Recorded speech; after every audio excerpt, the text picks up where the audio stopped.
Assalamualaikum warahmatullahi wabarakatuh. Perkenalkan, nama saya Elva Sumawati dengan NIM 240405502005. Di sini saya akan menjelaskan tentang pendidikan inklusi. Yang pertama itu definisi pendidikan inklusi, yang kedua kebijakan internasional, ketiga kebijakan nasional, yang keempat ragam disabilitas, dan yang terakhir indeks. Baik, saya akan menjelaskan definisi pendidikan inklusi. Menurut Permendiknas nomor 70 tahun 2009, pendidikan inklusi adalah sistem pendidikan yang memberikan kesempatan kepada semua siswa yang menyandang disabilitas dan memiliki potensi kecerdasan atau bakat istimewa. Baik, saya akan menjelaskan tentang kebijakan internasional.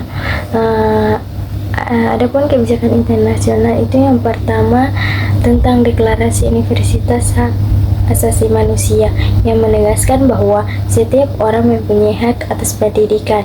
Kedua, Konvensi PBB tentang hak anak, di mana menyebutkan secara spesifik tentang anak penyandang cacat. Yang ketiga, Deklarasi di Dunia tentang Pendidikan untuk Semua, COMTIA. Dan selanjutnya itu kebijakan nasional. Adapun kebijakan nasional itu dibagi menjadi tiga. Yang pertama itu menurut Undang-Undang nomor 20 tahun 2003 tentang sistem pendidikan nasional, yang dimana Pasal 5 ayat 1 menyatakan bahwa setiap warga negara mempunyai hak yang sama untuk memperoleh pendidikan yang bermutu. Yang kedua, Pasal 5 ayat 2 menyatakan bahwa negara yang memiliki kelainan fisik, emosional, mental, intelektual, dan sosial berhak memperoleh pendidikan khusus. Yang kedua itu Peraturan Menteri Pendidikan Nasional nomor 70 tahun 2009 tentang pendidikan inklusi, yang dimana untuk memastikan bahwa semua anak termasuk yang memiliki kelainan atau potensi kecerdasan atau bakat istimewa mendapatkan kesempatan yang sama untuk belajar bersama dengan siswa lainnya di sekolah reguler. Yang ketiga, Permendikbud nomor 48 tahun 2023 tentang akomodasi yang layak untuk peserta didik penyandang disabilitas, yang peraturan ini secara spesifik mengatur tentang penyediaan akomodasi yang layak bagi peserta didik penyandang disabilitas di seluruh jenjang pendidikan, maupun PAUD, dasar, menengah, ataupun tinggi.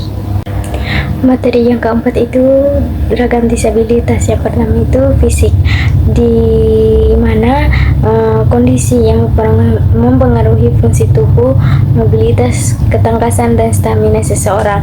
Yang kedua itu intelektual, adalah keterbatasan dalam fungsi intelektual, kemampuan berpikir dan perilaku adaptif, atau kemampuan beradaptasi dengan lingkungan. Yang ketiga, penglihatan, di mana kondisi ini seseorang mengalami hambatan dalam melihat, mulai dari kesulitan melihat sehingga tidak bisa melihat sama sekali. Yang keempat, pendengaran, di mana kondisi ini yang menyebabkan seseorang kesulitan atau kehilangan kemampuan mendengar, baik sebagian maupun total. Yang kelima, mental, di mana gangguan ini mempengaruhi fungsi berpikir, emosi, dan perilaku seseorang. Materi yang terakhir itu Index for Inclusion, yang dimana merupakan panduan internasional untuk membangun sekolah mewujudkan pendidikan inklusif secara menyeluruh. Indeks juga dibagi menjadi 3 dimensi. Yang pertama dimensi A, dimensi B, dan dimensi C.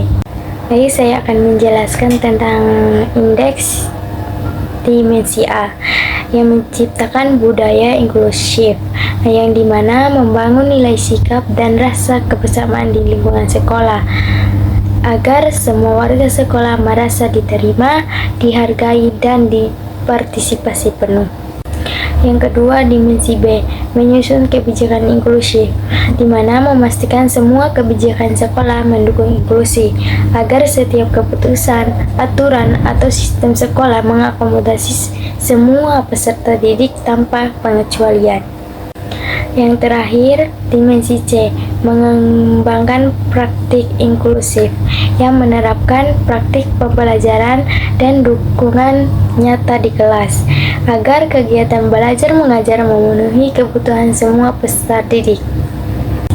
Baik, itu saja pemaparan materi dari saya.